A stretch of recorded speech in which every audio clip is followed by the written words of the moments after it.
things happened way beyond probably what anyone intended to.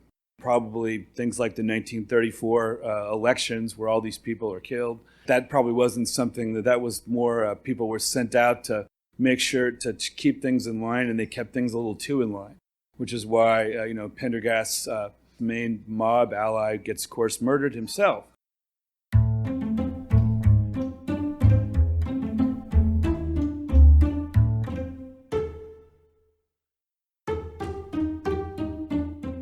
You don't need to be elected to control a city.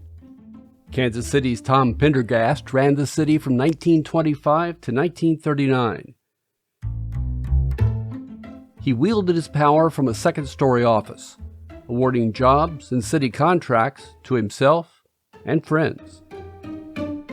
His support of a young haberdasher led to Harry S. Truman becoming a U.S. Senator and eventually President of the United States. Their bond was so tight that Truman took the unprecedented move as a newly minted vice president to attend the mobster's funeral. This is Scams and Cons. I'm Jim Grinstead, and I'm going to tell you just how he did it. Pendergast's power didn't require a Machiavellian plot. It was as simple as giving the people what they wanted and making sure his political soldiers delivered on those promises. And when a person refused to give him what he wanted, namely their vote, Pendergast made sure they paid the price. Pendergast came from St. Joseph, Missouri, a fair-sized town that lies between Kansas City and Omaha. Jesse James died there. Rapper Eminem was born there. It was also the starting point of the Pony Express. If you want to blame someone for Tom Pendergast's rise to power, you need to look no further than his elder brother Jim. Jim had moved to Kansas City to work in the city's foundries. In later years, the future boss Tom moved to Kansas City to join his brother. Jim ended up owning a saloon called Climax. Rumors had it that he bought it with the winnings from a bet he made on a horse named Climax. Jim bought the American House Saloon in 1881, and later when Tom got to town, they co-owned the Pendergast Brothers Saloon in the city's industrial West Bottoms, a place where organized crime thrived. It was the perfect place for all kinds of people to whip up a little graft, and Tom was in the catbird seat to watch it all. Farmers moved their animals by train to the nearby auction house where they could be sold, so its customers included stockyard workers. Prohibition ran from 1920 to 1932, but Kansas City was known as a wide-open town where trivial things such as laws didn't matter much. The saloon also provided a convenient location for other players such as liquor peddlers, prostitutes, and bookies to ply their trades. Loan sharks preyed on the factory workers who were in need of cash. Scams and cons were everywhere, and Tom learned from both the grifters and the suckers how the games were played.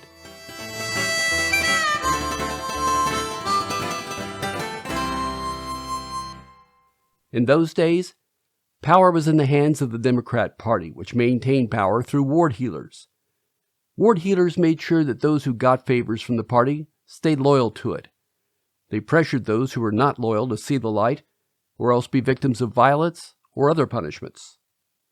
The party also took care of those in need. Poor families or those who fell on hard times got food and shelter. As saloon owners, Jim and Tom were in a good position to provide those services and gain party support. In 1887, Jim became a party committeeman, which meant he enlisted the people the party wanted in power. The party told him what it wanted, and Jim got it done. In 1892, Jim was on the city council ballot for the 1st Ward, and as expected, won the seat. During his short time on the council, he was able to steer police away from saloons, especially his own, and see that his constituents got out of jail for any minor crimes they may have committed. But politics wasn't that simple for Jim. Here's part of a presentation for the Kansas City Library by Ingrid Weaver.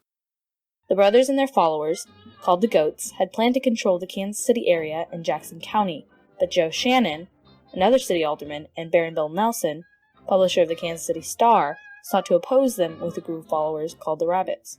This was the beginning of the political feud between the Goat and Rabbit factions. Though both groups were Democrats, they had very different political views. Nelson and Shannon did not agree with the Pendergasts when it came to most vice industries. By 1900, the Goat and Rabbit factions had become more tense. Jim feared that the Rabbits would take back political power, so he initiated a 50-50 compromise. Tom continued to work closely with his brother. He could use his large size and reputation as a fighter to intimidate potential enemies, while his smile and wit could win supporters. As Jim's health began to fail, Tom stepped in to fill the void. Jim would die in 1911.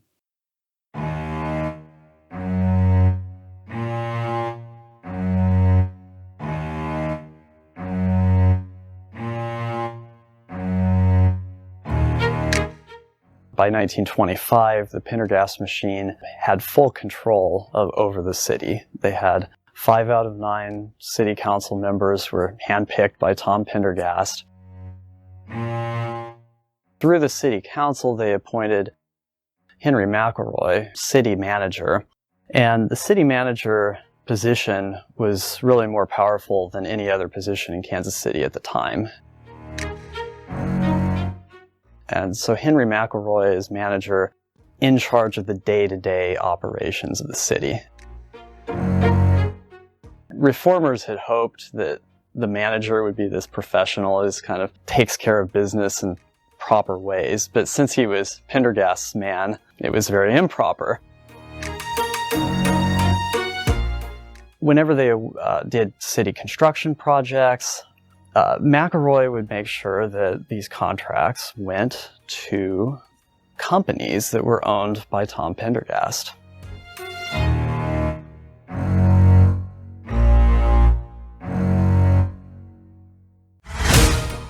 Pendergast, he owned mostly construction companies, basically everything from quarries to cement. There was a ready-mixed cement company, it was one of his big ones. He had insurance companies, he had liquor companies, which at least officially they changed to beverage companies during Prohibition at the time. So all of these city contracts went through McElroy back to Pendergast, and he gets the money. And so there's this circle of money. Pendergast is always getting his cut, and people affiliated with the machine would get their cut, and in exchange, he gets lots of votes. On election days, they could pay people to vote. They could hire what they called ward healers to go precinct by precinct and intimidate voters from the opposition or bring out their own voters. The election of 1934, for example, there were 4 people killed at the polling sites by Pendergast ward healers. That was Jason Rowe of the Kansas City Public Library, which has an extensive exhibit about the Pendergast regime. Tom had one major weakness: the horses. He spent time working liquor and concession stands at the Kansas City Driving Club, a local track. He placed bets, and he lost big.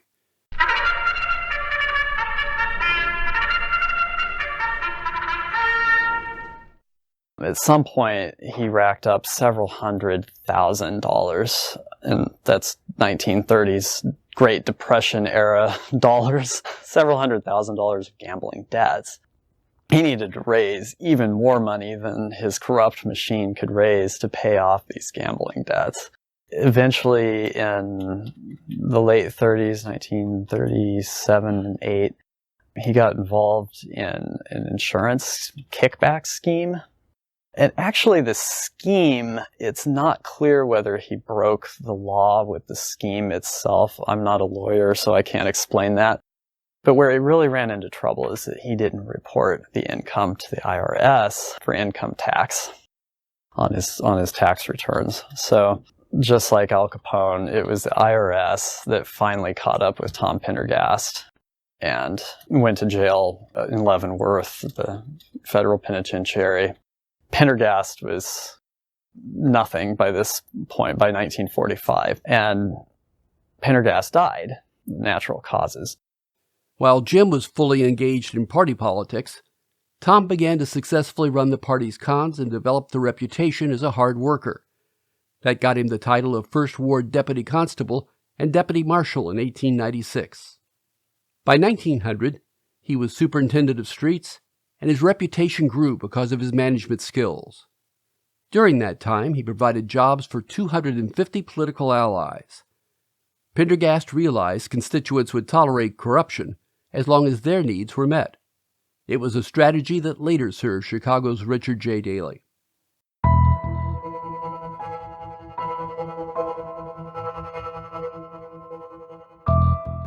Tom's power allowed him to start and hold a stake in many businesses that always seemed to win city contracts. At the peak of the organization's power, his sanitary service company contracted with the municipal government to collect the city's trash. As vice president of Ready Mixed Concrete, he supplied concrete to the city's $50 million 10-year plan improvement program that voters approved in 1931. Those projects included the county's courthouse, a new arena, City Hall, police headquarters, and numerous public works projects such as Brush Creek, a stormwater management system. Under the 1935 Ready Mix contract, the company laid concrete 8 to 10 inches thick and 70 feet wide across the bottom of Brush Creek. The project was a 10.5-mile stream that spanned 3 counties and to this day runs through Kansas City's famous Country Club Plaza.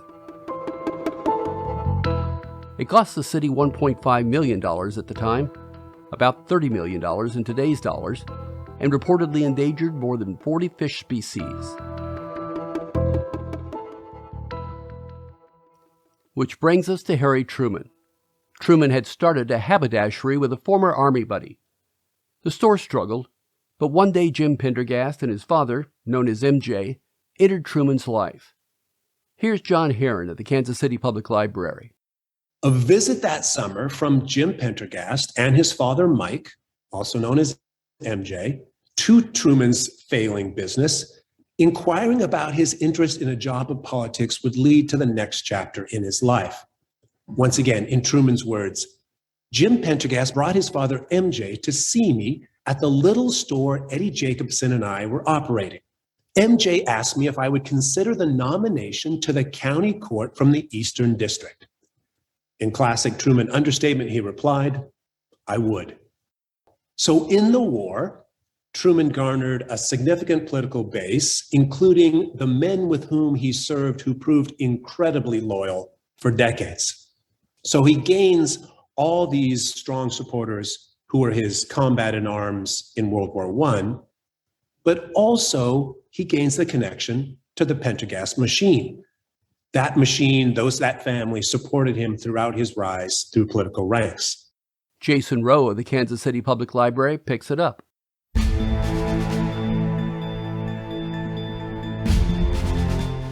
The governor of Missouri, Guy Park himself was a Pendergast crony. The power actually went statewide. By 1932, when he got Guy Park elected, and they had influence for the state of Missouri, representation at the Democratic National Convention.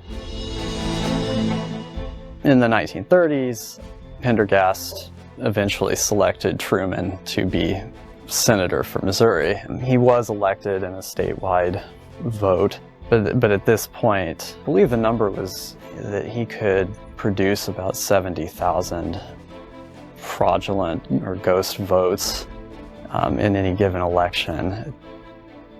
And so with that, just the sheer number of votes that he could produce out of Kansas City that would be tallied, and they were official, whether they were real or not. He had the power to do this, and he had plenty of real support. Pendergast machine affiliates could win elections even without stuffing ballot boxes, because they gave people jobs. They built infrastructure throughout the city. They had roads. If you walk around the city today, you can see There's the courthouse, still there. Municipal auditorium, 10,000 seats, it's still there. By 1932, he was on top of the world. He was sending delegates to the Democratic National Convention. He had senators, the governor of Missouri, a big portion of the state legislature. Tom died of natural causes in 1945. So Truman, who just became vice president, came to the funeral of Tom Pendergast during wartime on a military plane. It's a big controversy.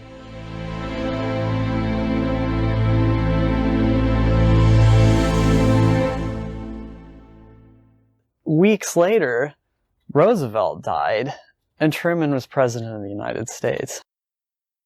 While Truman didn't abandon his friend, he was never comfortable in his position between a criminal and his efforts to be an honest politician.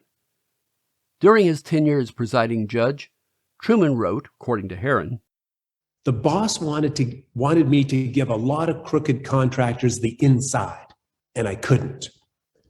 Later, Truman stated, "Boss Tom never asked him to do anything dishonest," and quote, "That's the God's honest truth," he concluded. "I did my job the way I thought it should be done, and he never interfered." Well, let's be clear. That may be true or true enough, but that's not the same thing as saying Truman did not have to support unethical deals or no-show work contracts or financial corruption, because he did. We know how he felt about that because Truman wrote about it a lot. And he was more than a little angry, but he also knew that this is how business was conducted in Kansas City. At one point, Truman wrote in a private diary, "I wonder if I did right to put a lot of no-account sons of bitches on the payroll and pay other sons of bitches more money for supplies than they were worth." Well, the operative phrase being there, sons of bitches, like we know what he's thinking. He used all kinds of gymnastics to justify such decisions. At one time, once again, asking himself in these private diaries, am I a fool or an ethical giant? Am I just a crook to compromise in order to get the job done?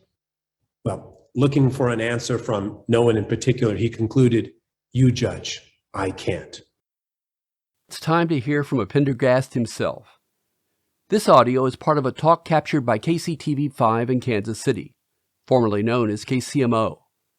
It features James Pendergast, nephew of Tom Pendergast, and was recorded in July of 1956.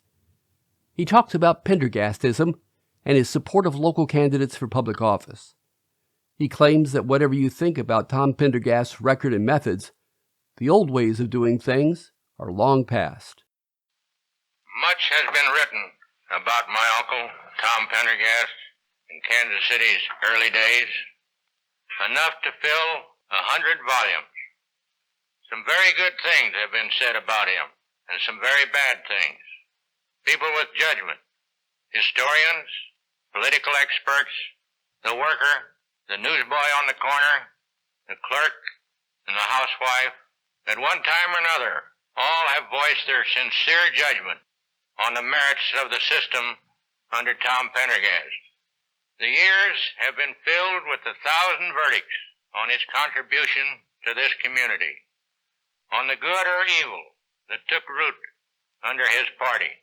The record shows quite plainly that it all came to a tragic end for Tom Pendergast in 1939. It was a collapse brought on by forces so complex and so far-reaching as to defy a simple explanation, and certainly make a fool of anyone who attempts it.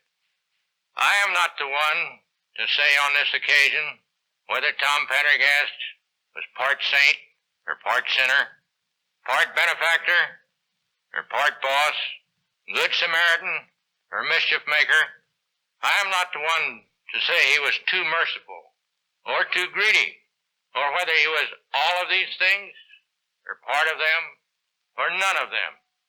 It is not for me to judge. That is the task of some greater power. But I have a personal opinion, which I seek to impose on no one. I know that I share it with many thousands of others. We have certain memories about him. We remember him for his kindness and charity, his many gifts of food, clothing, coal, and money to the needy poor. I feel with thousands of others that our town made substantial gains under Tom Pendergast. The county courthouse, city hall, the municipal court building, the municipal auditorium, all of these were built without a breath of scandal. And under Mr. Truman's careful supervision as Eastern Judge of the county court, the Jackson County road system was rated second only to the leading county in America, Westchester, New York. Tom Pendergast was shorn of power almost 20 years ago. He died 11 years ago. A generation has been born in the meanwhile. Great changes have occurred, sparked by new ideas and new concepts. But the obsolete tactics of some politicians remain unchanged. They are puzzling to voters in this as in past elections. I submit that the label of Pendergast has no meaning. It belongs to an era now gone. If you enjoy the podcast and want to support it, please consider doing so via Patreon. For just $10 a month, you'll help us keep the lights on so we can continue to create great content for you. You can sign up at patreon.com, that's patreon.com, then search for Scams and Cons. There'll be a link in the show notes. We'll be back in 2 weeks. Thanks for listening.